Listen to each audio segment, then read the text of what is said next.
വളരെ ആകാംക്ഷയോടുകൂടി പ്രതീക്ഷിച്ചുകൊണ്ടിരിക്കുന്നത് ഗാനമേളയാണെന്ന് എനിക്കറിയാം. അതുകൊണ്ട് കൂടുതലായി നീട്ടിപ്പരത്തി പറയാൻ ഞാൻ ആഗ്രഹിക്കുന്നില്ല. ഇന്ന് ഇവിടെ നടക്കുന്ന ഈ സന്തോഷത്തിൽ പങ്കെടുക്കുക എന്നുള്ളത് മുസ്ലിം ലീഗിൻ്റെ ഒരു എളിയ ഖാദിം എന്ന നിലയിൽ എൻ്റെ ഒരു ആഗ്രഹവും കൂടിയായതുകൊണ്ടാണ് ആദവനാട് കാവുങ്ങൽ പ്രദേശത്ത് ഈ പൊതുയോഗത്തിന് ഞാനും എത്തിച്ചേർന്നത്. നിങ്ങളെപ്പോലെ അവിടെ ഇരുന്ന് കേൾക്കേണ്ടുന്ന പ്രസംഗത്തിനുടമയാണ് പ്രിയപ്പെട്ട KM ഷാജിയുടെ പ്രസംഗം കേൾക്കുകയും വേണം എന്ന ഉദ്ദേശത്തിൽ കൂടിയാണ് ഞാൻ ഇവിടെ ഈ പരിപാടിയിൽ പങ്കെടുക്കുന്നത്. അൽഹംദുലില്ലാഹ്, വളരെ സന്തോഷം തോന്നുന്നു. ഇന്നത്തെ കാലാവസ്ഥകളൊക്കെ പരിശോധിച്ച് നോക്കുമ്പോൾ ഈ ഭാഗത്തേക്ക് ഇപ്പോൾ കണ്ട് കടന്നു വരുമ്പോൾ വെള്ളക്കെട്ടുകളും മഴയൊക്കെ കണ്ടപ്പോൾ മനസ്സിലാക്കേണ്ടത് ഏത് കാലാവസ്ഥക്കും ഇണങ്ങുന്ന ഒരു പാർട്ടിയാണ് മുസ്ലിം ലീഗ്. അത് മീനമാസത്തിലെ ചൂടോ ഇടവ മാസത്തിലെ പേമാരിയോ വൃശ്ചിക മാസത്തിലെ കൊടും തണുപ്പോ ഒന്നും ലീഗിന് ബാധകമല്ല. ഇങ്ങനെ ആലം ദുനിയാവിൽ അങ്ങനെ രാഷ്ട്രീയ പാർട്ടികൾ വേറെ ഉണ്ടോ എന്നെനിക്ക് സംശയമാണ്. റമദാനിൽ പ്രവർത്തിക്കുന്നവരാ നമ്മൾ. ജീവകാരുണ്യ രംഗത്ത്, ദുരിതഭൂമിയിൽ ആളുകളുടെ പ്രതിസന്ധിക്ക് പരിഹാരം കാണാൻ പൊരി വെയിലത്ത് എല്ലാവരും തണലിലേക്ക് മാറുമ്പോൾ തണലായി മാറുന്നു എൻ്റെ ലീഗ്. ആ മുസ്ലിം ലീഗിന് ഇവിടെ ഒരു ആസ്ഥാന മന്ദിരം വരുന്നു എന്ന് കേൾക്കുമ്പോൾ തൊട്ടടുത്ത നാട്ടുകാരൻ എന്ന നിലയിൽ എൻ്റെ കുട്ടിക്കാലത്ത് കൊച്ചുനാളിൽ സ്കൂളിലൊക്കെ പഠിക്കുമ്പോൾ അനൗൺസ് ചെയ്തു പോയ ഈ കാവുങ്ങൽ പ്രദേശത്തിലൂടെ സഞ്ചരിക്കുമ്പോൾ നല്ല അഭിമാനത്തോടു കൂടി തല ഉയർത്തി നിൽക്കുന്ന ഒരു ഓഫീസിൻ്റെ പ്രവർത്തന ഉദ്ഘാടനം നടക്കുന്നു എന്നറിയുമ്പോൾ അത് എനിക്ക് കൂടി കൗതുകമുള്ള കാര്യമാണ്. ലീഗിൻ്റെ ഓഫീസ് ഒരു പ്രദേശത്ത് വരുന്നു എന്ന് കേട്ടാൽ സന്തോഷിക്കണം. അതിൽ വരുന്നത് എന്താണ്? അവിടെ പൊളിക്കലിൻ്റെ ഗൂഢാലോചനകളല്ല, ഉണ്ടാക്കലിൻ്റെ കൂടിയാലോചനകൾ. ലീഗ് ഓഫീസ് വന്നാൽ ആ ഇരുത്തത്തിൽ ബൈത്തുറഹ്മകൾ വരും, ഓണക്കോടികളുണ്ടാകും, CH സെൻ്ററുകൾ ഉണ്ടാകും. വിദ്യ കൊണ്ട് സമ്പന്നരും സമ്പത്ത് കൊണ്ട് ദരിദ്രരുമായ മക്കളെ ദത്തെടുത്ത് പഠിപ്പിക്കാൻ സൗകര്യം ഉണ്ടാവും. മംഗല്യമേളകളുണ്ടാകും. ആകെ മൊത്തം ടോട്ടൽ നന്മയുടെ കേദാരമാണ് ലീഗ് ഓഫീസുകൾ. അതിലൊന്നാണ് ഈ പ്രദേശത്തും ഇന്ന് തുറന്നിരിക്കുന്നത്. ഇന്നത്തെ കാലാവസ്ഥയൊന്നും നോക്കാതെ ഈ പരിപാടി ഗംഭീരമാക്കിയ ഇതിൻ്റെ സംഘാടകരെയും പങ്കെടുത്തവരെയും ഞാൻ പ്രത്യേകമായി ഈ സമയത്ത് അഭിനന്ദനം അറിയിക്കാൻ ആഗ്രഹിക്കുകയാണ്. നമുക്കറിയാം, ഇന്ത്യ രാജ്യത്തൊരു ചെറിയ രാഷ്ട്രീയ പാർട്ടിയാണ് ലീഗ്. ആ മുസ്ലിം ലീഗ് ലക്ഷം മനുഷ്യർ കൂടുന്നിടത്ത് ലക്ഷണമൊത്തവർ ഒന്നോ രണ്ടോ എന്ന് കുഞ്ചൻ നമ്പ്യാർ പാടിയതുപോലെ നമ്മുടെ MLA-മാർ, നമ്മുടെ MP-മാർ രാജ്യത്ത് നാം നേരിടുന്ന നീറുന്ന വിഷയങ്ങളിലൊക്കെ മുൻപന്തിയിലാണ്. പൗരത്വം അതെങ്ങാനും തിരിച്ചായാൽ കെട്ടും ഭാണ്ഡവും പേറി നമ്മൾ ഈ നാട്ടിൽ നിന്ന് കെട്ടേണ്ടി വരും. പക്ഷെ ഒരു തടയണ പോലെ തടഞ്ഞു നിർത്തിയിരിക്കുന്നു. ആ പരാതി സുപ്രീം കോടതിയിലാണ്. അത് കൊടുത്ത മഹാന്റെ പേര് പാണ്ടിക്കടവത്ത് കുഞ്ഞാപ്പ എന്ന ലീഗിൻ്റെ അമരക്കാരനാണ്. അത് അനുകൂലമായി കിട്ടിയാൽ അതിൻ്റെ അലാഖൈർ കാരാത്തോടങ്ങാടിയിലോ പാണ്ടിക്കടവത്ത് തറവാട്ടിലോ വേങ്ങര മണ്ഡലത്തിലോ മാത്രം ഒതുങ്ങുന്നതല്ല. മലയാളിക്കും മാത്രമല്ല, മലപ്പുറത്തേർക്കുമല്ല, ആസാമിക്ക്, ബംഗാളിക്ക്, ഗുജറാത്തിക്ക്, മറാഠിക്ക്, ദ്രാവിഡന്, കാശ്മീരിക്ക് മൊത്തത്തിൽ ഖൈറാണ്. അതാണ് ലീഗ്. ഒരു മൂലയിൽ നിന്ന് ഒരു ലീഗുകാരൻ പ്രവർത്തിക്കുമ്പോൾ അതിൻ്റെ മെച്ചം മൊത്തത്തിൽ കിട്ടുകയാണ്. ഇപ്പോൾ കഴിഞ്ഞ ദിവസം ചാനൽ ചർച്ചയിൽ എൻ്റെ പ്രിയങ്കരനായ സുഹൃത്ത് കോൺഗ്രസ് നേതാവ് പ്രിയപ്പെട്ട നൗഷാദ് അലി, അദ്ദേഹം പോളിടെക്നിക്കിലെ പൂർവ്വ വിദ്യാർത്ഥിയാണ്. ഇന്ന് ഞങ്ങൾ രണ്ടുപേരും ഉച്ചയ്ക്ക് കുറേ ഇരുന്ന് സംസാരിച്ചു. അദ്ദേഹം കഴിഞ്ഞ ദിവസം ചാനൽ ചർച്ചയിൽ പറഞ്ഞൊരു കാര്യം നിങ്ങൾ ഓർക്കുന്നുണ്ടോ? ഒരു മുസൽമാൻ എന്ന നിലയിൽ ഞാൻ ആഗ്രഹിച്ചത് മക്ക ഇന്ത്യയിൽ ഉണ്ടാകുകയായിരുന്നെങ്കിൽ നന്നായിരുന്നു എന്നാണ്. ഇപ്പം ഞാൻ ആഗ്രഹിക്കുന്നത് വരാതിരുന്നത് നന്നായി മക്ക. കാരണം അതിൻ്റെ അടിത്തറ മാന്തോ എന്ന് ഞാൻ ഭയപ്പെടുന്നു എന്ന് നൗഷാദ് അലി പറഞ്ഞു. മനസ്സിലാക്കേണ്ടത് എന്താണ്? നേരത്തെ ഞാൻ കയറി വരുമ്പോൾ ഷാജി പ്രസംഗിച്ചുകൊണ്ടിരുന്നത് എന്താണെന്നറിയോ? ഈ രാഷ്ട്രീയത്തെ വേറൊരു പുറമ്പോക്ക് ഭൂമിയായിട്ട് മാറ്റണ്ട. ഏത് പള്ളി പൂട്ടണം ഏത് തുറക്കണം എന്ന് തീരുമാനിക്കുന്നത് രാഷ്ട്രീയക്കാരൻ. ഈദ്ഗാഹിൽ നിസ്കാരം വേണോ വേണ്ടേ എന്ന് തീരുമാനിക്കുന്നവൻ രാഷ്ട്രീയക്കാരൻ. അപ്പോൾ ഒരു നല്ലവൻ അവിടെ കയറിയിരിക്കണം. അതാ ഞാൻ പറഞ്ഞത്, ലക്ഷം മനുഷ്യർ കൂടുന്നിടത്ത് ലക്ഷണമൊത്തവർ ഒന്നോ രണ്ടോ, വെറുതെ പറഞ്ഞല്ല. ഒരു ഈട്ടി, ഒരു ഹാരിസ് മീരാൻ ലീഗായും ലീഗലായും ലീഗ് ഇടപെടുകയാണ്. ബാബരി പതനം നടന്ന മാസമാണ് ഈ ഡിസംബർ 6, ഈ മാസം. ഇനിയൊരു പള്ളി പൊളിക്കാതിരിക്കാനാ നമ്മൾ നയമുണ്ടാക്കിയത്. ബനാത്ത് വാലയായിരുന്നു ശില്പി.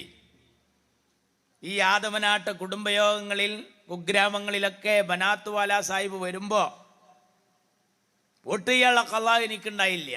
പക്ഷേ നിങ്ങളുടെ വിലയേറിയ സമ്മതിദാന അവകാശം ഐശ്വര്യത്തിൻ്റെ ചിഹ്നമായ കോണി അടയാളത്തിൽ രേഖപ്പെടുത്തി വമ്പിച്ച ഭൂരിപക്ഷത്തോടുകൂടി വിജയിപ്പിക്കണമെന്ന് ആവശ്യപ്പെട്ടുകൊണ്ട് നമ്മുടെ പ്രിയങ്കരനായ സാരഥി ഗുലാം മഹ്മൂദ് ബനാത്ത് വാല ഇതാ ഈ വാഹനത്തിന് തൊട്ടു പിന്നാലെ കടന്നു വരുന്നു എന്ന് ഇന്ന് യാഹു ഒക്കെ അനൗൺസ് ചെയ്യുന്നത് പോലെ അനൗൺസ് ചെയ്ത് കൊണ്ടുവന്നിരുന്നൊരു കാലം. ആ എൻ്റെ പൊന്നു ബനാത്ത് വാല, അള്ളാഹു അദ്ദേഹത്തിൻ്റെ ദറജ വർദ്ധിപ്പിക്കുമാറാകട്ടെ. 47 ഓഗസ്റ്റ് 15 കട്ട് ഓഫ് ഡേറ്റായി അംഗീകരിച്ച് ഇന്ത്യയിൽ ആരാധനാലയങ്ങൾക്ക് ആധാരമുണ്ടാക്കി. അതിൻ്റെ മെച്ചാണ് മധുര പള്ളിയുടെ ചോദ്യവുമായി കോടതി കയറി വന്നപ്പോൾ മേലിൽ ഈ വർത്താനം പറഞ്ഞ് ഇങ്ങോട്ട് ചവിട്ടരുതെന്നാണ് കോടതി ശാസനം നൽകിയത്. ഇന്നിപ്പോൾ ആ നിയമം തകിടം മറിക്കാൻ പോവുകയാണ്. ലീഗ് കൊണ്ട് എന്തേ കിട്ടിയെന്ന് ചോദിക്കുന്ന മതരംഗത്ത് പോലും ചോദ്യങ്ങളുള്ള കാലാണ്. വളരെ ഗൗരവത്തിൽ ആലോചിക്കണം. കണ്ണ് പോയാലേ കണ്ണിൻ്റെ വില അറിയൂ. നിയമനിർമ്മാണ സഭയാണ് അവിടെ. എല്ലാവർക്കും പോകാൻ പറ്റൂല, എനിക്കും പോകാൻ പറ്റൂല. തെരഞ്ഞെടുത്താ പോകാം, തെരഞ്ഞെടുത്താൽ പോയവർക്കൊക്കെ പറ്റൂല. സമുദായത്തിൻ്റെ ഇസ്സത്തുമായി ഒരു കണക്ഷൻ വേണം, ബന്ധം ഉണ്ടാവണം. ഉലമാ ഉമറാഹുമായുള്ളൊരു ബന്ധം വേണം. അതിൻ്റെ മെച്ചം, അന്ന് ബനാത്ത് വാല പറഞ്ഞതിൻ്റെ മെച്ചം ഇന്ന് നാടനുഭവിക്കുകയാണ്. ഇവിടെ എല്ലാ പള്ളിത്തർക്കം. പൊന്നാനിയിലെ ഒരു പള്ളിയുടെ അടിത്തറ മാന്തണം എന്ന് പറഞ്ഞ് തിരൂരിലെ ഒരു സംഘപരിവാറുകാരൻ ഫേസ്ബുക്കിലിട്ടു. ഞാൻ പേരൊന്നും പറയുന്നില്ല. എന്താ ഉണ്ടായത്? നിങ്ങൾ ആലോചിക്കണം. നമ്മുടെ തിരുമുറ്റത്താ വന്ന് തിരുമുറ്റത്തെത്തി. അപ്പൊ ഈ സമയത്ത് ഒരു അമീറിനെ ഇമാമാക്കി നിർത്തിയിട്ട് എല്ലാ അഭിപ്രായ വ്യത്യാസങ്ങളും മറന്ന് ഒന്നിച്ച് നിൽക്കലാണ് ബുദ്ധി. ഏതുപോലെ? പൗരത്വ റാലി പോലെ. എന്താ പൗരത്വ റാലിൻ്റെ അന്നത്തെ മഗ്‌രിബിന്റെ സ്ഥിതി എന്നറിയോ? കടപ്പുറത്തൊരു ജമാഅത്ത് നടന്നു അന്ന് മഗ്‌രിബിന്.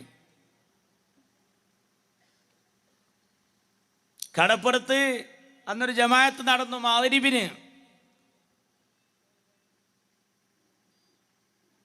ആരൊക്കെ ഉണ്ടായിരുന്നു ആ ജമാഅത്തിൽ?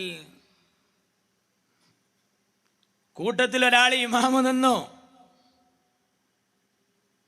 ജിഫ്രി മുത്തുക്കോയ തങ്ങൾ ഇമാമ് നിൽക്കുമ്പോൾ തൊട്ടു പിന്നിൽ ഹൈദരലി തങ്ങൾ കസേരയിൽ ഇരിക്കുന്ന രംഗം.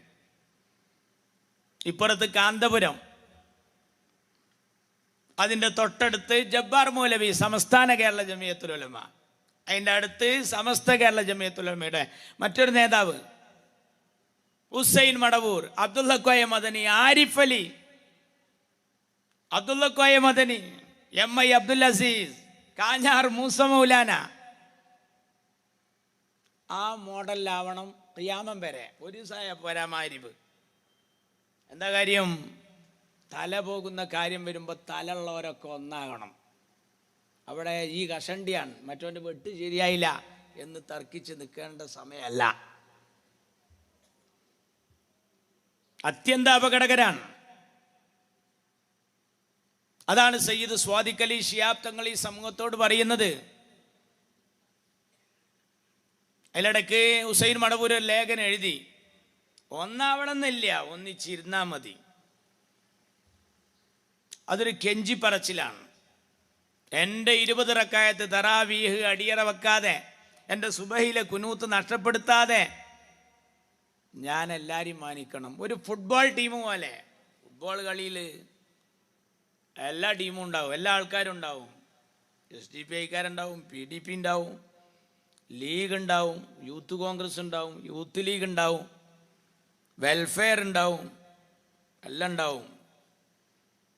പക്ഷേ കാവുങ്ങൽ ടൗൺ ടീം എന്ന് പറഞ്ഞ് പോകുമ്പോൾ ലീഗേരൻ SDP ഐക്കാരന് സൈഡിട്ട് കൊടുക്കണം, PDP കാരൻ ഗോളടിക്കണം, എന്നാലേ കാവുങ്ങൽ ടീം ട്രോഫിയുമായി വരുള്ളൂ. അതുപോലെയാ മുസ്ലിം ലീഗ്. ഇതിലെല്ലാവരും ഉണ്ടാവും, ഒന്നിച്ചിരിക്കണം. അഭിപ്രായ വ്യത്യാസങ്ങൾ നിലനിർത്തിക്കൊണ്ട് തന്നെ. ആരാണ് ആരുടെ തറാവീഹിനെ കീഴ്പ്പെടുക? ഞാൻ ലീഗായതുകൊണ്ട് ഞാൻ 8ലേക്ക് ഞാൻ ഒരിക്കലും പോകൂല, എനിക്ക് 20 വലുതാ.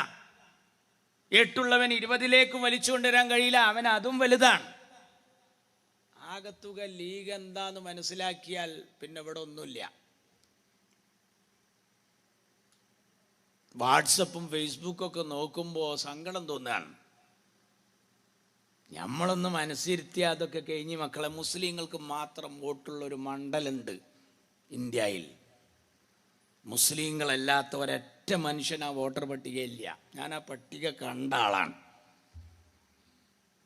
ലക്ഷദ്വീപ് ഹംദുല്ല സയീദിന് വേണ്ടി പ്രസംഗിക്കാൻ പോയി. അങ്ങോട്ട് ഫ്ലൈറ്റിൽ പോയി, ഇങ്ങോട്ട് കപ്പലിൽ വന്നു. അഗത്തി ദ്വീപിലിറങ്ങി കവരത്തിയിലും അമിനിയിലൊക്കെ ഇങ്ങനെ നടന്നപ്പോൾ നമ്മളെ പണ്ടത്തെ പാത്തുമുടുത്താത്താനെ കാണണമെങ്കിൽ അവിടെ പോയി നോക്കണം. ആ കോന്തലി മുറുക്കാനും കൈകൊട്ടിപ്പാട്ടും ആ പഴയ നാടൻ ഭാഷ. ഞാൻ പ്രസംഗിക്കുന്നതിലിടയ്ക്ക് ഒരു സൂചിക്കഥ പറഞ്ഞു, മുല്ലാ നസറുദ്ദീൻ്റെ സൂചിക്കഥ. ചിരിക്കാനുള്ള വകയുണ്ടായിരുന്നു അതിൽ, പക്ഷെ ആരും ചിരിച്ചില്ല. പുതിയവൻ കഴിഞ്ഞപ്പോൾ എന്നോട് ഒരാൾ പറഞ്ഞു, നിങ്ങൾ ഇവിടെ വന്നിട്ട് സൂചി എന്നൊന്നും പറഞ്ഞ ആൾക്കാർക്ക് മനസ്സിലാവില്ല, ഇവിടെ ദൂസി എന്ന് പറയണം. എൻ്റെ അമ്മായി പണ്ട് പറഞ്ഞത് ഞാൻ ഓർക്കുന്നുണ്ട്, ദൂസി നൂലും എവിടെ വെച്ചു മോനെ? ഓലപ്പുരയിൽ ഇങ്ങനെ കുത്തി വെച്ചിരുന്ന ദൂസി നൂലും അമ്മായി ചോദിച്ചിരുന്നൊരു കഥ. അത്രക്കും പഴഞ്ചൻ തനിനാടൻ. ആ മണ്ണിൽ മുസ്ലിങ്ങൾക്ക് മാത്രം വോട്ട്. അവിടെ BJPയിലേക്ക് ഒരു MP പറഞ്ഞയച്ചു. അത് ശ്രദ്ധിക്കണം, ഞാൻ ചുരുക്കി പറയാണ്. എൻ്റെ മക്കൾ ഇവിടെ വന്ന കുട്ടികൾ പാട്ടുകാർ, ഞാൻ ഇഷ്ടപ്പെടുന്ന പാട്ടുകാരാണ്. അവരെ പാട്ട് 1-2 കേട്ടാണ് ഞാനും പോവുക. കാരണം എനിക്ക് ഏറെ വേണ്ടപ്പെട്ടവരാണ്. കഴിഞ്ഞ ദിവസം ഞാൻ അവരുമായി ഒന്നിച്ച് കണ്ടതാണ്. ഞാൻ വേറൊരു കാര്യം അതിലിടക്ക് പറയാൻ വിട്ടുപോയി. ഖായിദെ മില്ലത്തിനെ കുറിച്ചുള്ളൊരു പുസ്തകം വിൽക്കുന്ന ആ കുട്ടി കോഴിക്കോട്ട് നിന്ന് വന്നതാണ്. ഇനി ട്രെയിനിനാണ് ആ കുട്ടി പോവുക, അല്ലെങ്കിൽ KSRTCക്ക് പോവും. എല്ലാ പൊതുയോഗത്തിലും വരും. ഇവൻ്റെ ഉപ്പാക്ക് പണി ഇതുപോലെ പുസ്തകം വിറ്റ് CD വിറ്റ് മഈശത്തിൻ്റെ മാർഗം കണ്ടെത്തലായിരുന്നു.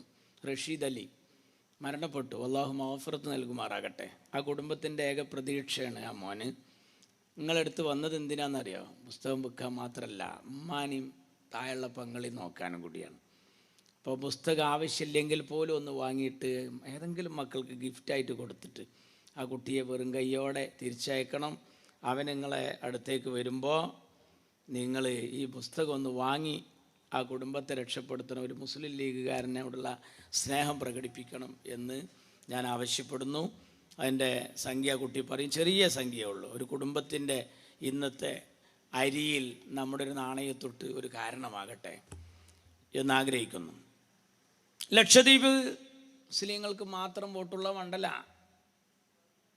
ഡോക്ടർ പൂക്കുഞ്ഞിക്കോയ എന്ന് പറയുന്ന ഒരാളെ നിർത്തിയിട്ട് LK അദ്വാനി വന്ന് പ്രസംഗിച്ചു കൊടുത്തു. നമ്മളെ നാട്ടിൽ നിന്ന് ഒരാൾ പോയി, കാര്യമായ ഒരാൾ പോയി അവിടെ പോയി പ്രസംഗിച്ചു. PM സയ്യിദ് സ്ഥിരമായി ജയിക്കുന്ന മനുഷ്യൻ. നോക്കണങ്ങൾ, പുസ്തകം വേറെ വാങ്ങിക്കോളി, ഇങ്ങോട്ട് ശ്രദ്ധിക്കണേ.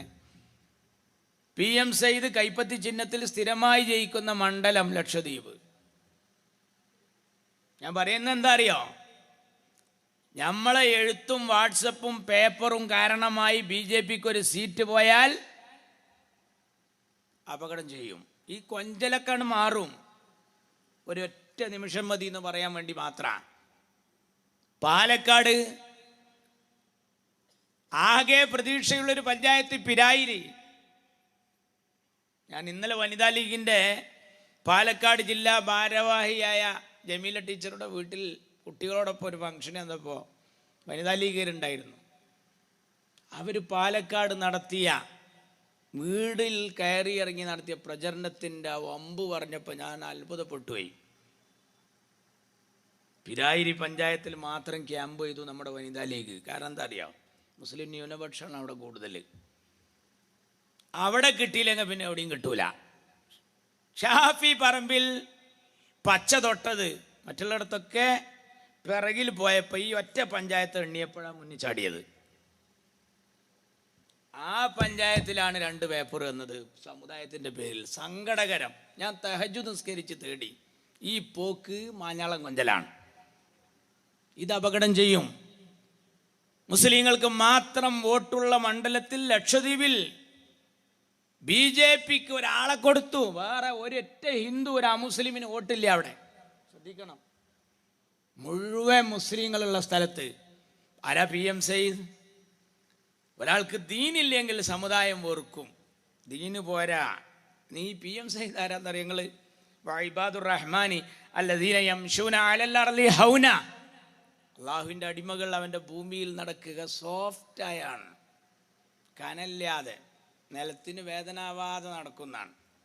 ഞാൻ PM സെയ്ദിനെ നേരിട്ട് കാണുകയും ചേളാരി സംസ്ഥാലയത്തിൻ്റെ മുന്നിലെ പ്രസംഗം കേൾക്കുകയും ചെയ്തപ്പോൾ ഈ മനുഷ്യൻ്റെ നാട്ടിൽ നിന്ന് പോകണമെന്ന് ആഗ്രഹിച്ചു. അദ്ദേഹത്തിൻ്റെ പുത്രന് വേണ്ടി പ്രസംഗിക്കാൻ പോകാൻ അവസരം കിട്ടി. എന്നും മൂപ്പര് ജയിക്കും. 6-7 തവണ തിരുമൊഴിക്ക് മറുമൊഴിയില്ല എന്ന കണക്ക് എന്നും ജയിക്കുക PM സെയ്ദ്.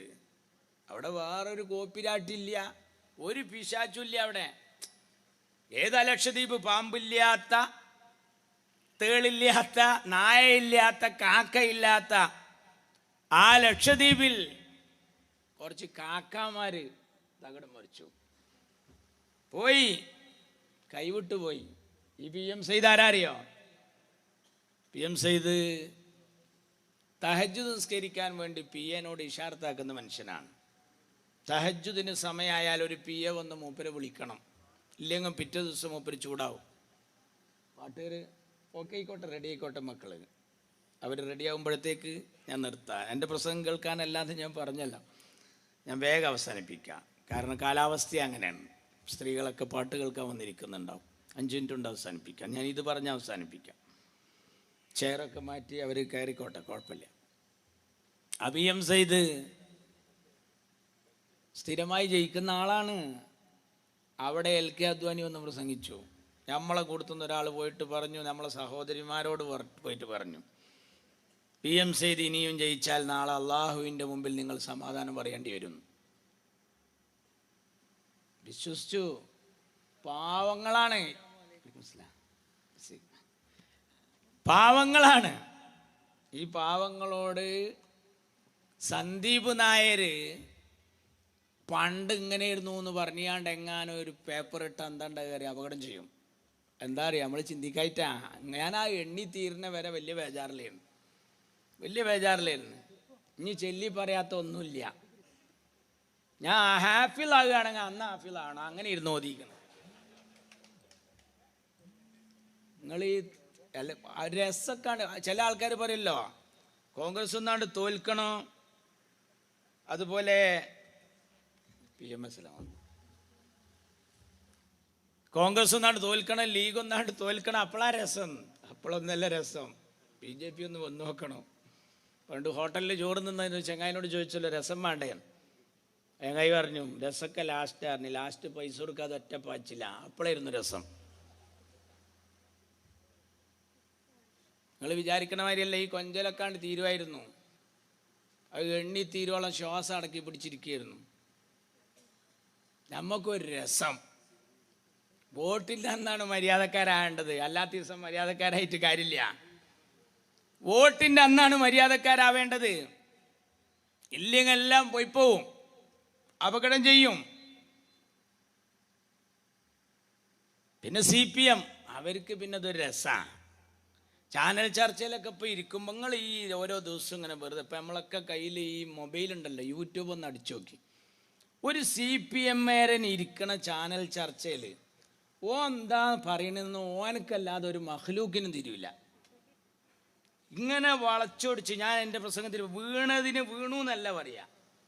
വലതുകാലിൻ്റെ സ്വാധീന ശക്തി വാനലോകത്തേക്ക് ഉയരുകയും ഇടതുകാലിൻ്റെ സ്വാധീനം ഭൂഗുരുത്വ ആകർഷണ ബലമായി പാതാളത്തിലേക്ക് താഴുകയും അങ്ങനെ ശാരീരിക ഘടനയുടെ സന്തുലിതാവസ്ഥ തെറ്റുകയും ചെയ്യുമ്പോഴുണ്ടാകുന്ന സ്വാഭാവികമായ അതിനെയാണ് നമ്മൾ ഇരിക്കക്കുത്തനെ വീഴുക എന്ന് പറയുന്നത്. ഇവിടെ ചങ്ങായിമാരെ ഇവരെ ഭാഷ എന്താന്ന് ഒരാൾക്കും തിരിയില്ല. ഇപ്പോൾ മാർക്സിസ്റ്റുകാരെ ചാനൽ ചർച്ചയിൽ എന്താ അയാൾ പറഞ്ഞതെന്ന് കേട്ടാൽ മലയാളത്തിലാണ് പറയുന്നത്, പക്ഷെ എന്താ അയാൾ ഈ പറയുന്നതെന്ന് അറിയില്ല. ഇന്നിപ്പോൾ നവീൻ ബാബുവിനെ പറ്റി പറയുന്നതൊക്കെ കേൾക്കുമ്പോൾ നവീൻ ബാബുവിനെ പറ്റി ചോദിച്ചതാണ്. അപ്പോൾ പറയാം ദിവ്യ ആ പരീക്ഷ പാസ്സായിട്ടുണ്ട്, ഓൾക്ക് ആ അവാർഡ് കിട്ടിയിട്ടുണ്ട്. ഇന്ത്യയുടെ തലസ്ഥാനം ഏതാന്ന് ചോദിച്ചാൽ ഇന്ത്യക്ക് സ്വാതന്ത്ര്യം കിട്ടിയ അവിടുത്തെ കഥ ഉണ്ട് പറഞ്ഞു തുടങ്ങും. ആർക്കത് കേൾക്കാൻ നേരം പണിക്ക് പോകണോണ്ടായി ഇനി ഇരിക്കുമോ? ഇവരെ പറ്റി പറയുമ്പോൾ എനിക്ക് ഓർമ്മ വരുന്ന മുമ്പ് ഒരു ഡോക്ടർ ഒരു ചങ്ങായിക്ക് മരുന്ന് എഴുതി ഓന് മെഡിക്കൽ ഷോപ്പിൽ ചെന്നപ്പോൾ അത് നോക്കിയിട്ട് അവിടുത്തെ ചങ്ങായി പറഞ്ഞു ഇത് ഇവിടെ ഇല്ല, ഇവിടെ കിട്ടൂല അറിഞ്ഞു. അയാൾ നേരെ വേറൊരു മെഡിക്കൽ ഷോപ്പിൽ ചെന്നു. അയാൾ പറഞ്ഞു ഇതിവിടെ ഉണ്ടായിരുന്നു, പക്ഷേ ഇപ്പം ഇതിൻ്റെ പകരം കമ്പനി വേറെ സാധനം ഇറക്കിയിട്ടുണ്ട്, അത് വേണമെങ്കിൽ തരാമെന്ന്. ഈ സാധനം ഇല്ല, കമ്പനി വേറെയാണ്, വേണ്ട അറിഞ്ഞു. വേറൊരു മെഡിക്കൽ ഷോപ്പിൽ ചെന്നു. അയാളത് നോക്കിയിട്ട് പറഞ്ഞു ഇത് സ്റ്റോക്ക് തീർന്നിക്കണ്, അതുകൊണ്ട് നിങ്ങൾക്ക് വേണമെങ്കിൽ വരുത്തി തരാം എന്ന് പറഞ്ഞു. ഇപ്പം ഇവിടെ സ്റ്റോക്കില്ല. ചൂടായിട്ട് ഇയാൾ ഡോക്ടറെ അടുത്തേക്ക് എന്നെ തിരിച്ചു ചെന്നിട്ട് പറഞ്ഞു പൊന്നാര ഡോക്ടറെ 3 സ്ഥലത്ത് പോയി, ഒരിടത്തില്ല, ഒരിടത്തുണ്ടായിന്ന്. വേറൊരാൾ പറഞ്ഞു സ്റ്റോക്ക് തീർന്ന്, ഇത് ശരിക്കും എന്താ മരുന്നെന്ന്. അപ്പോഴാണ് ഡോക്ടർ പറഞ്ഞത് അത് ഞാൻ എൻ്റെ പെന്ന് എഴുതുന്നുണ്ടോ എന്ന് നോക്കിയതാണ്. അയാളോ പെന്ന് എഴുതുന്നുണ്ടോ എന്ന് നോക്കി ഇങ്ങനെ വരച്ചതാ, അല്ലാതെ മരുന്നിൻ്റെ പേരല്ല. CPM-നെ പറ്റി പറയുമ്പോൾ അവസാനം ഇങ്ങനെ കഥ. ഓല് വെറുതെ രസത്തിനൊന്ന് കളിച്ചതാ, അതല്ലാതെ വേറെന്താ ഉള്ളത്? കാര്യങ്ങൾ കൈവിട്ട് പോവുക. പഴയ CPM അല്ല, RSSൻ്റെ ഗ്യാങ് ഉണ്ട് എന്ന് പറഞ്ഞത് പാണക്കാട്ട് തങ്ങളല്ല. മോഡിയെപ്പോലെയാണ് പിണറായി എന്ന് പറഞ്ഞപ്പോൾ ചൂടായി. പാണക്കാട് തങ്ങൾ അങ്ങനെ പറയാൻ പാടില്ല എന്ന് ഇന്ത്യ അഭിപ്രായം തന്നെയാണ്. പാണക്കാട് തങ്ങൾ അങ്ങനെ പറയാൻ പാടില്ല എന്നാണ്. എന്താ കാരണം? മോഡിയെപ്പോലെ എന്നല്ല പറയണ്ടത്, മോഡി തന്നെ എന്നാ പറയണ്ടത്. എന്താ കാരണം? അത് CPI പറഞ്ഞിട്ടുണ്ട്. എന്താ CPI പറഞ്ഞത്? ഇയാൾ മുണ്ടുടുത്ത മോഡിയാണ്. പോക്ക് കണ്ടിട്ടാണ്, ഇയാൾ മുണ്ടുടുത്ത മോഡിയാന്ന്. നിങ്ങൾ നോക്കാൻ ഇതിൻ്റെയൊക്കെ ഏതുണ്ടാക്കി കൊടുക്കുകയാണ്. ഞാൻ ചുരുക്കുകയാണ്. പൗരത്വ റാലി പള്ളിക്കെന്നാണ് പുറപ്പെട്ടത്. എന്താ കാരണം? ഉസ്താദ് ജുമായക്ക് പറഞ്ഞു എന്നാൽ അസർക്ക് റാലി ഉണ്ട്, പോകണം. അപ്പം അങ്ങനെ റാലി ഉണ്ടാകുമ്പോൾ എന്താ ചെയ്യുക? അമ്പലത്തിൽ നിന്നൊരു പ്രകടനം പോകുമ്പോൾ ഹരേ രാമ രാമ രാമ ഹരേ ഹരേ എന്ന് പറഞ്ഞിട്ടാണ് പോവുക. മദർസിൽ നിന്ന് നബിദിനം തുടങ്ങുമ്പോൾ എന്താ ഉണ്ടാവുക? ഖുലൂ തക്ബീർ, അങ്ങനെ ഉണ്ടാവുക. അത് ഓരോരുത്തർക്കുള്ള വിശ്വാസമാണ്. അത് കേട്ടപ്പോൾ അന്ന് കൊടിയേരി പറഞ്ഞു ആ സ്വരം നല്ലതിനല്ല, തീവ്രവാദി കയറിയിട്ടുണ്ട്. ഉടനെ നമ്മളെ ജലീലും പറഞ്ഞു ഓനക്കും പണി അതാണ്, ഇടയിൽ ഇങ്ങനെ പോയിരിക്കുക, മടയ്ക്ക് ഇങ്ങനെ നോക്കുക എവിടെ തീവ്രവാദി. TP ചന്ദ്രശേഖരനെ കൊല്ലുന്ന അന്നത്തെ ചാനലും ഒക്കെ ഉണ്ട്. മുസ്ലിം തീവ്രവാദി കേരളത്തിലേക്ക് നുഴഞ്ഞു കയറിയിരിക്കണ് എന്ന് പറഞ്ഞു. അന്നാണ് മാഷാ അള്ളാ സ്റ്റിക്കറും കാര്യങ്ങളൊക്കെ വന്നത്. ഇതൊരു ഐഡിയൻ തന്ത്രമാണ്, നേരത്തെ മെനഞ്ഞുണ്ടാക്കുകയാണ്. അപ്പം എന്താ സംഭവം? ഇവരേതുണ്ടാക്കി കൊടുക്കുക? ഖുലൂ തക്ബീർ എന്ന് പറഞ്ഞതിനെ പിടിച്ചിട്ട് തീവ്രവാദി കയറി എന്ന് പറഞ്ഞു. പാർട്ടി സെക്രട്ടറി പറഞ്ഞോട്ടെ, മുഖ്യമന്ത്രി പറഞ്ഞു CAA NRC റാലിയിൽ ആരുണ്ട്? ഭീകരവാദി ഉണ്ട്. ആരാണത് പറഞ്ഞത്? പിന്നെ മോഡി പാർലമെന്റിൽ പറഞ്ഞു കേരള के मुख्यमंत्री श्री पिणराई विजयन ने कहा CAA NRC റാലി മേ ആതങ്കവാദി ഹേ. ആരാ പറയുന്നത്? മോഡി. അവിടുന്ന് ഈ അച്യുതാനന്ദൻ പറഞ്ഞല്ലോ, ഈ മുസ്ലിം ചെറുപ്പക്കാർ ഈ പെൺകുട്ടികളെ ലൈനടിച്ച് അങ്ങനെ കല്യാണം കഴിച്ച് അതിൽ മക്കളുണ്ടായി, പ്രത്യേക പ്രേമം നടിച്ച് അങ്ങനെ വശത്താക്കി കൊണ്ട് പോയി, കുറേ മക്കളും ജനിച്ച് ഒരു 2025, 30, 35 ആകുമ്പോഴേക്ക് ഈ കേരള സംസ്ഥാനം ഒരു ഇസ്ലാമിക രാജ്യമായാലും അത്ഭുതപ്പെടാനില്ല. ഇത് കേട്ടേക്ക് ആരാധ ഏറ്റുപിടിച്ചതെന്നറിയോ? യോഗി ആദിത്യനാഥ്. മൂപ്പര് UP സഭയിൽ പറഞ്ഞു, നിയമസഭയിൽ പറഞ്ഞു, കേരളക്കെ മാർക്സ്വാദി സാമ്യവാദി മുഖ്യമന്ത്രി ശ്രീ അച്യുതാനന്ദനെ കഹ എന്ന് പറഞ്ഞിട്ട് അവിടെയും പറഞ്ഞു. ഇപ്പം ഇന്ത്യൻ ഈ ഹിന്ദു പത്രത്തിൽ മലപ്പുറത്താണ് കൂടുതൽ കള്ളക്കടത്തുകാർ, അത് ഭൂരിപക്ഷവും മുസ്ലിങ്ങളാണ്, ജലീലും. ഇത് പറയേണ്ട താമസം എക്സ്പ്രസ് പറഞ്ഞപ്പോൾ, ഹിന്ദു പത്രം പറഞ്ഞപ്പോൾ ആരിഫ് ഖാൻ പറഞ്ഞു, ഞാൻ ഈ വിവരം ഉടനെ പറയേണ്ടടുത്ത് പറയിക്കും, ബേജാറാവണ്ട, ജാഗ്രത ഉണ്ടായിക്കോളിയും. ഗുജറാത്ത് കലാപത്തിലെ ജുഡീഷ്യറിയുടെ നോട്ടപ്പുള്ളിയായ ലോക്നാഥ് ബെഹ്റയാണ് പോലീസിൻ്റെ ഇമാമ്. പിണറായി വിജയന് ഈ രംഗത്തെ ഇൽമ ഉപദേശിക്കാൻ സിറാജുന്നീസയെ വെടിവെക്കുമ്പോൾ I want a dead body Muslim bastards, തമ്മാടിയായ ഒരു മുസ്ലിമിൻ്റെ മയ്യത്ത് ഞാൻ ആഗ്രഹിക്കുന്നു എന്ന് വയർലെസ്സിൽ പറഞ്ഞ രമൺ ശ്രീവാസ്തവയാണ് പിണറായിക്ക് ആഭ്യന്തര വകുപ്പിൽ വല്ല ഇൽമിൻ്റെ കുറവും വന്ന ഉപദേശം നൽകാനുള്ള ഉസ്താദുൽ അസാത്തീദ്. പേടിക്കണം. അപ്പോഴാണ് നമ്മൾ ഒന്നിച്ചു നിൽക്കേണ്ട സമയത്ത് സന്ദീപ് വാര്യർ വന്നപ്പോൾ ആ സന്ദീപ് വാര്യരുടെ ഭയങ്കത, ഉമർ റളിയല്ലാഹു അൻഹു റസൂലുള്ളാഹിനെ കൊല്ലാൻ നടന്നീ നാളായിരുന്നു. അപ്പോഴാരാ പറഞ്ഞത്? ഉമറെ, അവനാൻ്റെ പെങ്ങൾ ഇതുവരെ മാറിയിട്ടില്ല, മുഹമ്മദിൻ്റെ ആൾ, ആദ്യം ഓളെ നേരാക്ക്, എന്നിട്ടാ മുഹമ്മദിനെ നന്നാക്കുക. നേരെ പെങ്ങളെടുത്ത് കണ്ടി ചെല്ലുമ്പോൾ ത്വാഹ മാ അൻസൽനാ സൂറത്ത് ഇങ്ങനെ ഓതുകയാണ്. അത് കേട്ടപ്പോൾ വാളൊക്കെ താന്ന് ഖുർആനിൽ ലയിച്ച്, മോളെ ഇപ്പം ഓതിയുന്ന സാധനം എനിക്കൊന്ന് തരുമല്ല, യമുസ്സുഹു ഇല്ലൽ മുത്വഹറൂൻ, ശുദ്ധിയാക്കാതെ തൊടാൻ പറ്റൂല, ആന്തരിക ശുദ്ധി വേണം, അതിന് ഞാൻ എടുക്കാൻ പോണ്ട്. ഒന്നുമല്ല, ഇതുവരെ കൊല്ലാൻ നടന്നീന്ന ആള് അള്ളാഹിൻ്റെ റസൂലാന്നൊന്ന് പറഞ്ഞാൽ മതി. അശ്ഹദു അല്ലാ ഇലാഹ ഇല്ലല്ലാഹു അശ്ഹദു അന്ന മുഹമ്മദ് റസൂലുള്ളാഹ്. അത് ഞാനിവിടെ ദാറുൽ അർക്കമിൽ ചെന്ന് വാതിൽ മുട്ടുമ്പോൾ മുത്ത് നബിയോട് സഹാബാക്കൾ പിടിച്ചിട്ട് പറയാണ്, തുറക്കണ്ട നബിയെ, ഇന്നലെ വരെ വാളേറ്റ് നിങ്ങളെ കൊല്ലാൻ വന്നോ, വാതിൽ ഉറക്കാൻ പറയുമ്പോൾ തുറക്ക, എന്ത് പൊട്ടത്തരാ, എന്താ മുത്ത് നബി പറഞ്ഞതെന്നറിയാം. എപ്പോൾ ഉമർ വന്നത് എന്തിനാന്ന് ഞാൻ അറിയട്ടെ. വാതിലുണ്ട്, തുറന്നേക്കാ, വാളവിടെ നിലത്തിട്ടിട്ട് കെട്ടിയിട്ട് പിടിച്ചിട്ടല്ലേ ഷഹാദത്ത് എല്ലിയത്. ഇതാണ് ദീന്. വാട്സപ്പും ഈ പേപ്പറൊക്കെ അന്നില്ല, ഞാൻ നന്നായി. അല്ലെങ്കിൽ ഉമറിൻ്റെ പഴയ ക്ലിപ്പിട്ട് കാണിക്കും. എന്നിട്ട് പറയണ്ട, ഈ ഉമറെ എങ്ങനെ ദീൻ വിശ്വസിക്കുക, ഈ ഉമർ ഇങ്ങനെയല്ലേ വരുന്ന്. അള്ള കാക്കട്ടെ, തലച്ചോറ് എന്ന് പറഞ്ഞ് എട്ടൂരട്ടത്തുല്ലാതെ പോയി. എല്ലാറ്റിനും കുറ്റം മുസ്ലിം ലീഗിന്. ലീഗ് മാസപ്പിറവി തർക്കം വരുമ്പോൾ ഓടി വരിക, മഹല്ലത്തിൽ വിഷയം വരുമ്പോൾ ഓടി വരിക, കോളേജും അറബി കോളേജും മറ്റൊക്കെ തർക്കം വരുമ്പോൾ ഓടി വരിക. നമുക്ക് പണി എന്താ? കാറ് വിൽക്കുക, ഫാറൂഖ് കോളേജ് തുടങ്ങുക, പിരിക്കുക, തൊപ്പി നീട്ടിക്കാട്ടുക, കരുണയുള്ള കരുണാകരൻ്റെ കരുണ പ്രതീക്ഷിക്കുന്നു, വാങ്ങുക. ഇങ്ങനെ ഉണ്ടാക്കിയ ഈ പൊന്ന് കാക്ക കൊത്തി കൊണ്ടുപോകാൻ പാടില്ല. നമ്മളൊക്കെ പാടെ വിചാരിച്ചാൽ ലക്ഷദ്വീപ് പൊന്നാനിയിലും വരും. അപ്പോൾ സമാധാനേറ്റ് ഇങ്ങനെ തീർത്താലേ കൂടി ഇങ്ങനെ പോകുമ്പോഴാണ് ഒരു തന്തപ്പൊടി വന്നിട്ട് പറഞ്ഞു, മോനെ ഒരു മിനിറ്റ്, എൻ്റെ കുട്ടീനോടൊരു കാര്യം പറയാൻ, നോമ്പല്ലേ? ആ നോമ്പാണ്, അതുകൊണ്ട് വെള്ളമൊന്നും കുടിക്കാൻ പറ്റില്ലല്ലോ. അത് വേണ്ട. അപ്പോൾ ഇന്ന് എത്ര യോഗ ഉണ്ടായി? ഞങ്ങളിപ്പോൾ 3ാമത്തെ പ്രസംഗം കഴിഞ്ഞ് വരികയെന്ന് സമാധാനി പറഞ്ഞു. ഇങ്ങനെ മോനെ ബേജാറാണ്. എന്തിനാ ബേജാറ്? പറഞ്ഞിങ്ങനെ പിന്നെ സദറും മുദരിസൊക്കെ നേരെ വേറെ ആ കോലത്തിൽ ചിന്തിക്കണ്ടോ എന്നൊക്കെ പേടി എന്ന് പറഞ്ഞപ്പോൾ ഞാൻ പറഞ്ഞു, അപ്പോൾ മേൽശാന്തിയും കീഴ്ശാന്തിയും വേറെ വൈക്കക്കൂടി വന്നോളൂ എന്ന് പറഞ്ഞു. അള്ളാഹു കണ്ടില്ലേ, എണ്ണിയപ്പോൾ അതിങ്ങനെ അതിൻ്റെ മട്ടത്തിലാണ്ടാക്കി തീർത്തു. ഈ അപകടം കേരളത്തിലുണ്ട് എന്ന് പറയാൻ അതാ ആ കൂടാരത്തിൽ നിന്ന് ഒരാൾ വന്നിരിക്കുന്നു, അൻവർ വരിക മാത്രമല്ല, അൻവർ മജീദ് ഗുരുക്കൾ തൈലം വെക്കാൻ നടക്കണ അരിയ നടക്കണ്. ഒരങ്ങാടി നിന്നിട്ടല്ല അൻവർ പറയുന്നത്, കണ്ട അങ്ങാടി 4 ആൾ കൂടിയുള്ളൂ. അങ്ങനെയുള്ള മജീദ് ഗുരുക്കൾ ഒടിവ്, ചതവ്, താല്പര്യമില്ലായ്മ, ഉന്മേഷക്കുറവ് എന്ന് പറയുമ്പോൾ അപ്പണ്ട് കൂടും ആൾക്കാർ.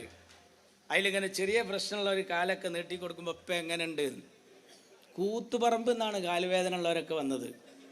കൂത്തുപറമ്പ് എന്നൊക്കെ ആൾ വന്നെന്ന് കേട്ടപ്പോൾ എൻ്റെ പെടുന്ന ഒരു ജന്തു കൊണ്ട് പറയും. നിങ്ങളറിയോ അത്? അൻവർ പറയുന്ന, അൻവറാ പറഞ്ഞത്, പോലീസിൻ്റെ ഗ്യാങ്, RSSൻ്റെ ഗ്യാങ് പോക്ക് ശരിയല്ല. കൂടാരത്തിലുള്ളവർ പറയണ്. ആരാഞ്ഞ് പറയാത്തത്? CPI പറഞ്ഞു. CPMൻ്റെ സമ്മേളനങ്ങളിലൊക്കെ അതാ ചർച്ച. SSFൻ്റെ റിസാല മാസിക ഈ പ്രാവശ്യം ഇറങ്ങിയത് ഒരു 3 മാസം മുമ്പ് ഇലക്ഷൻ സമയത്ത് എൻ്റെ കയ്യിലുണ്ട്. CPM ഇത് നിങ്ങളുടെ ലാസ്റ്റ് ബസ്സാണ്. പറയേണ്ടവരൊക്കെ പറയുന്നുണ്ട്. നമ്മളായിട്ട് പുറംതിരിഞ്ഞ് നിൽക്കാൻ പാടില്ല. ഒന്നിച്ചൊറ്റക്കെട്ടായി നിന്നാൽ അത്ഭുതം ഇനിയും ഉണ്ടാക്കാം. അല്ല, നമ്മളൊന്ന് വിചാരിച്ചാൽ നമുക്ക് ഒന്നായിട്ട് മുങ്ങാം. ലീഗായിട്ടൊരു മുങ്ങലുണ്ടാവില്ല, എല്ലാവർക്കും മുങ്ങാം.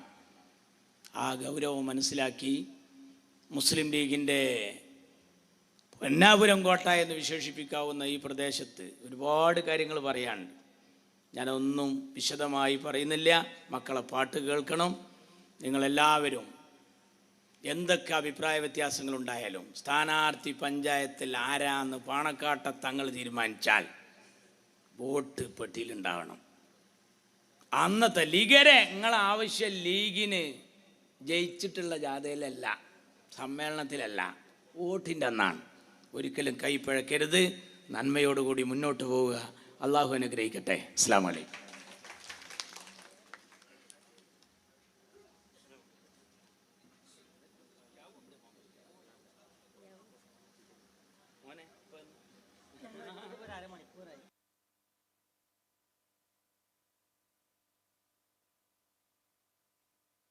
പ്രിയമുള്ളവരെ, നമ്മുടെ MSF മെമ്പർഷിപ്പ് ക്യാമ്പയിൻ നമ്മുടെ ഈ 13-ാം വാർഡ് മണ്ഡലത്തിൽ തന്നെ 2ാം സ്ഥാനത്താണ്. അപ്പോൾ ആ കുട്ടികൾക്ക്, ഒരുപാട് കുട്ടികൾ അവരുടെ അധ്വാന പ്രകാരമാണ് 1600 മെമ്പർഷിപ്പ് വരെ ഈ വാർഡിൽ നിന്ന് ചേർത്തിട്ടുണ്ട്. ആ കുട്ടികളെ ഒരു മൊമെൻറ്റോ കൊടുത്ത് ആദരിക്കുകയാണ്. അതിനുവേണ്ടി സിദ്ദീഖ് അലിയെ ക്ഷണിച്ചുകൊള്ളുന്നു.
Check, check, check, low, check, check.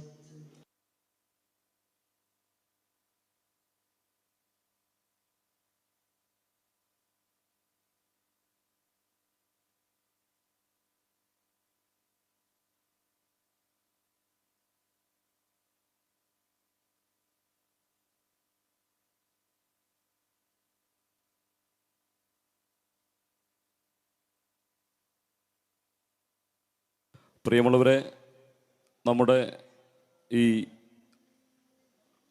Athavanad പഞ്ചായത്തിലെ മുസ്ലിം ലീഗ് പാർട്ടിക്ക് ഏറ്റവും ഊർജവും കരുത്തും എല്ലാ നിലയിലുമുള്ള ഒരു വാർഡിലാണ് നമ്മൾ നിൽക്കുന്നത്. മൺമറഞ്ഞു പോയ മഹാരഥന്മാർ ഉഴുതുമറിച്ചു പാകപ്പെടുത്തി തന്ന് ഹരിതരാഷ്ട്രീയത്തിൻ്റെ വേരുകൾ ആഴത്തിലിറങ്ങി അവരുടെ പിന്മുറക്കാരും പേരമക്കളും മക്കളും ഒരേപോലെ പാർട്ടിയോടുകൂടി നിൽക്കുന്ന ഒരു പ്രദേശമാണ്. ഈ പ്രദേശത്ത് മുസ്ലിം ലീഗ് പാർട്ടിക്ക് വളരെ ഊർജ്ജസ്വലമായി പ്രവർത്തനങ്ങൾ ഏകോപിപ്പിച്ച് മുന്നോട്ട് കൊണ്ടുപോകാൻ പറ്റുന്ന രീതിയിലുള്ള ഒരു ഓഫീസിൻ്റെ ഉദ്ഘാടനം പാണക്കാട് കൊടപ്പനക്കൽ തറവാട്ടിലെ മുസ്ലിം ലീഗ് പാർട്ടിയുടെ പാണക്കാട് സയ്യിദ് മുഹമ്മദ് അലി ശിഹാബ് തങ്ങളുടെ അതേ പാത പിന്തുടർന്നുകൊണ്ട് പാണക്കാട്ടെ നിലപാടുകൾ പറയേണ്ട ഇടങ്ങളിൽ പറയേണ്ട രൂപത്തിലും ചൂണ്ടേണ്ടിടത്തേക്ക് വിരൽ ചൂണ്ടിയും കൈ ഉയർത്തേണ്ട ഇടങ്ങളിൽ ഉയർത്തിയും കൃത്യമായി പറയുന്ന ബഹുമാന്യനായ സയ്യിദ് മുനവർ അലി ശിഹാബ് തങ്ങൾ നമുക്ക് തുറന്നു തന്നു. അഭിമന്യനായ പ്രൊഫസർ ആബിദ് ഹുസൈൻ തങ്ങളും അതുപോലെ തന്നെ നമ്മുടെ MLA കുറുക്കോളി മൊയ്തീൻ സാഹിബും മറ്റ് മുസ്ലിം ലീഗിൻ്റെ നേതാക്കന്മാരും ആ ചടങ്ങിൽ സംബന്ധിച്ചു. അതിനുശേഷമാണ് നമ്മുടെ സമ്മേളനം തുടങ്ങിയത്. പലരും പല ഡേറ്റുകൾ നോക്കിയിട്ടും പല സമയത്തും പല വലിയ സമ്മേളനങ്ങൾക്കും ഒരു പക്ഷേ സാജി സാഹിബിനെ അദ്ദേഹത്തിൻ്റെ തിരക്ക് കാരണം കിട്ടാറില്ല. എന്നിരുന്നാലും നമുക്ക് ആ ഭാഗ്യം കിട്ടി. പല പ്രദേശത്തു നിന്നും അദ്ദേഹത്തെ കേൾക്കാൻ നൂറുകണക്കിന് ആളുകൾ ഈ മുറ്റത്തേക്ക് ഒഴുകി വന്നു. ഈ മുറ്റമെന്ന് പറയുന്നത് മുസ്ലിം ലീഗ് പാർട്ടിയുടെ ഒരുപാട് മീറ്റിങ്ങുകൾക്കും നമ്മളൊക്കെ പങ്കെടുത്തിട്ടുള്ള പല പരിപാടികൾക്കും, എൻ്റെ ഓർമ്മ ശരിയാണെങ്കിൽ KT കുഞ്ഞുട്ടി ഹാജി അവസാനമായി പങ്കെടുത്ത മുസ്ലിം ലീഗിൻ്റെ ഒരു കൺവെൻഷൻ നടന്നത് ഈ വീട്ടുമുറ്റത്ത് വെച്ചാണ്. നമുക്കറിയാം ഏന്തി ഹാജി വളരെ വിശാലമായ അദ്ദേഹത്തിൻ്റെ ഏറ്റവും വിലപിടിപ്പുള്ള ഒരു കെട്ടിടത്തിൻ്റെ വലിയൊരു ശതമാനം സ്ഥലം നമുക്ക് തന്നു. അത് ഉപയോഗപ്പെടുത്തേണ്ട രീതിയെക്കുറിച്ചും കാരണങ്ങളെക്കുറിച്ചൊക്കെ ഇവിടെ പ്രസംഗിച്ച ബഹുമാന്യനായ സിദ്ദീഖ് അലി സാഹിബാണെങ്കിലും ഷാജി സാഹിബാണെങ്കിലും ഗഫൂർ സാഹിബാണെങ്കിലും ഒക്കെ നമ്മളോടത് കൃത്യമായി പറഞ്ഞിട്ടുണ്ട്.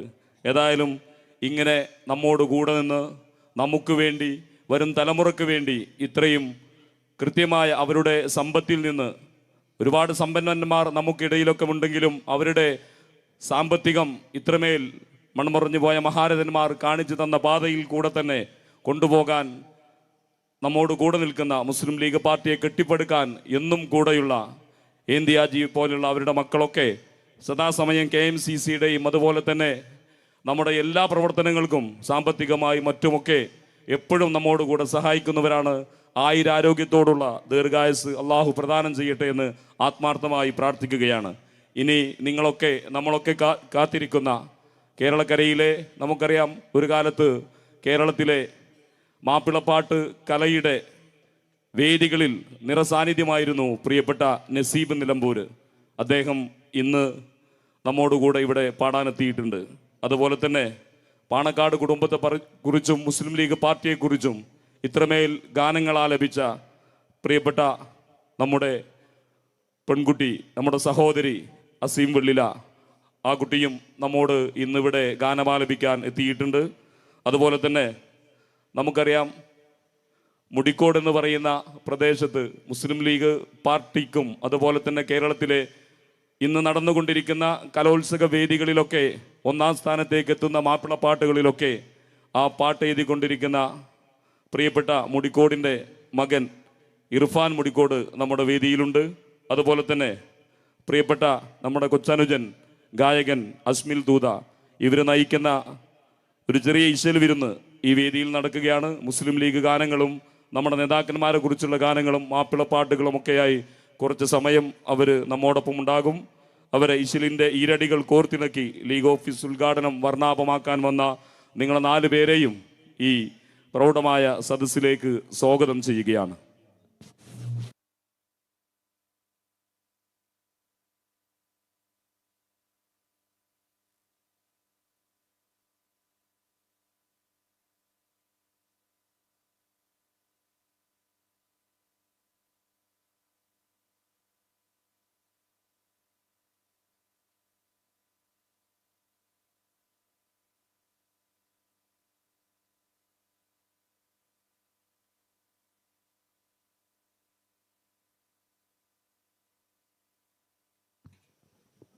ച്ച്